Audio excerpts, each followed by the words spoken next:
Assalamualaikum warahmatullahi wabarakatuh. Selamat pagi semuanya. Bagaimana kabarnya hari ini? Alhamdulillah sehat semua. Masih pagi nih, masih segar-segar ya. Pastinya semuanya semangat untuk mengikuti pembelajaran kimia bersama Ibu. Betul tidak? Betul. Oke, sebelum kita mulai pelajaran kita hari ini, alangkah baiknya kita berdoa terlebih dahulu. Silakan ketua kelas memimpin doa. Amin. Oke, hari ini ada yang mau masuk? Masuk semua? Alhamdulillah. Oke, seperti yang Ibu bilang minggu lalu, kita hari ini akan praktikum dari materi kita minggu lalu, yaitu larutan elektrolit dan larutan non-elektrolit. Masih ingat? Sip.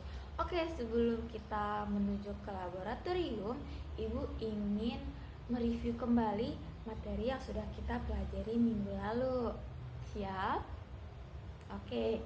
Apa yang dimaksud dengan larutan elektrolit dan larutan non-elektrolit? Silakan Rahman. Larutan elektrolit itu larutan yang dapat menghantarkan arus listrik, Bu. Sedangkan kalau larutan non-elektrolit itu larutan yang tidak dapat menghantarkan arus listrik. Betul sekali. Oke, selanjutnya, mengapa larutan elektrolit dapat menghantarkan arus listrik? Silakan Indah. Karena larutan elektrolit itu terdapat ion-ion yang dapat bergerak bebas, Bu. Jadi nantinya dia akan dapat menghantarkan arus listrik. Sip, betul sekali Indah. Tuh ya. Nah, dimana jika semakin banyak ion yang dihasilkan dari larutan tersebut, maka semakin besar juga kekuatan larutan tersebut untuk menghantarkan arus listrik. Nah, oke, minggu lalu kita juga sudah mempelajari macam-macam atau contoh-contoh dari larutan elektrolit dan larutan non-elektrolit. Nah, ada yang bisa menyebutkan nggak contohnya apa saja? Silakan Adam. 100 buat Adam, betul ya. Oke, selanjutnya minggu lalu kita juga sudah belajar nih sedikit tentang cara bagaimana kita mengetahui larutan elektrolit dan larutan elektrolit berdasarkan daya hantar listriknya. Nah, ada yang bisa menjelaskan apa saja yang kita peroleh dari cara tersebut? Silakan Rahma. Kita dapat memperolehnya itu berdasarkan uji gelembung gas, di mana kalau larutan elektrolit kuat itu terdapat gelembung gas yang banyak, kalau yang lemah terdapat gelembung gas sedikit, sedangkan yang non elektrolit tidak ada gelembung gas, Bu. Selain itu juga ada uji nyala lampu. Kalau larutan elektrolit kuat itu nyala lampunya terang, sedangkan kalau yang lemah itu nyala lampunya redup atau tidak nyala. Nah, sedangkan untuk non elektrolit itu tidak ada nyala lampu. Betul sekali, kita beri tepuk tangan dulu buat Rahma. Betul ya. Nah, selain itu dari cara tersebut, nah cara lain kita juga dapat mengetahuinya dari bagaimana larutan tersebut terionisasi. Nah, ada yang masih ingat kan? Jika larutan elektrolit kuat terionisasi sempurna, larutan elektrolit lemah terionisasi sebagian. Nah, dan kalau non elektrolit tidak terionisasi. Nah, selain itu kita juga bisa mengetahuinya dari ikatan kimianya. Nah, kalau larutan elektrolit itu terdapat ikatan ionik dan juga ikatan kovalen polar. Jika larutan non elektrolit itu terdapat ikatan kovalen non polar dan juga kovalen polar. Nah, begitu ya.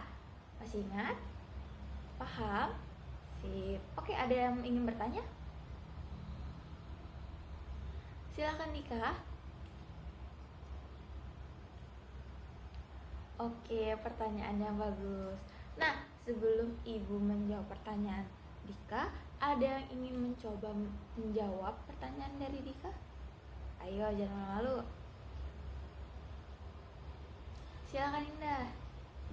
Setahu saya, itu berasal dari senyawa organik, Bu. Sip, good job. Betul sekali ya. Nah, betul apa yang dikatakan Indah tadi.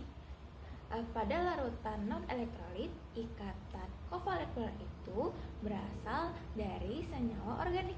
Nah, sedangkan jika larutan elektrolit, ikatan kovalen polar itu berasal dari asam. Begitu ya Dika? Paham? Oke, sip, pinter. Nah, ada yang ingin bertanya lagi? Sudah paham semua? Oke. Nah, jika semuanya sudah paham, mari sekarang kita melakukan percobaan daya hantar listrik untuk mengetahui larutan elektrolit dan larutan non-elektrolit. Yuk kita ke lab sekarang. Oke, semua kelompok juga sudah mengembalikan lembar pengamatan? Sudah? Oke, sip semuanya. Nah, karena kita sudah berada di penghujung pelajaran, hari ini Ibu ingin mereview lagi nih, terakhir, dari apa yang sudah kalian dapatkan di laboratorium tadi dan juga berdasarkan materi yang sudah kalian pelajari.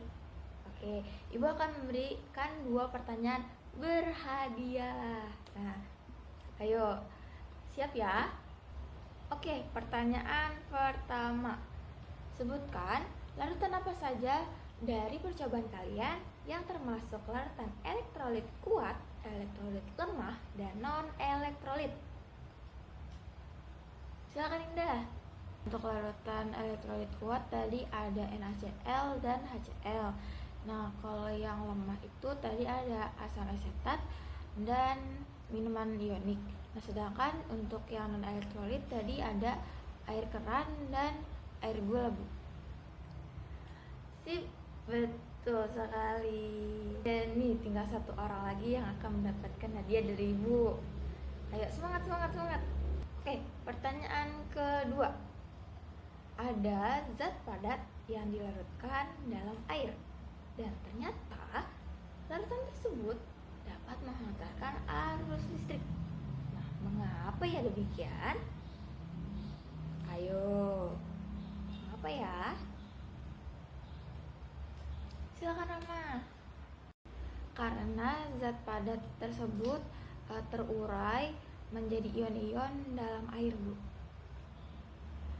Oke, 100 buat Rahma. Oke, kita beri applause dulu buat Indah dan Rahma. Dan Indah dan Rahma, silahkan. Ini ada sedikit hadiah dari Ibu. Silahkan ya, kalian mau yang mana? Oke. Nah, dari Indah dan Rahma tadi, yang lainnya jangan mau kalah nih selanjutnya ya. Oke, tetap semangat, terus belajar biar bisa dapat reward dari Ibu lain kali. Oke. Nah, karena sudah bel juga, mari kita akhiri pembelajaran kita hari ini.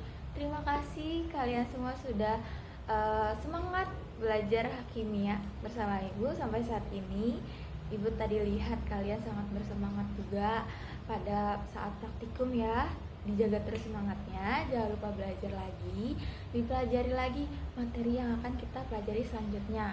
Oke, sesuai dengan buku paket. Nah, jika ada yang masih belum paham, silahkan tanyakan ke Ibu. Oke, kita lanjut minggu depan. Kita akhiri dengan membaca adalah Alhamdulillahirrahmanirrahim. Wassalamualaikum warahmatullahi wabarakatuh.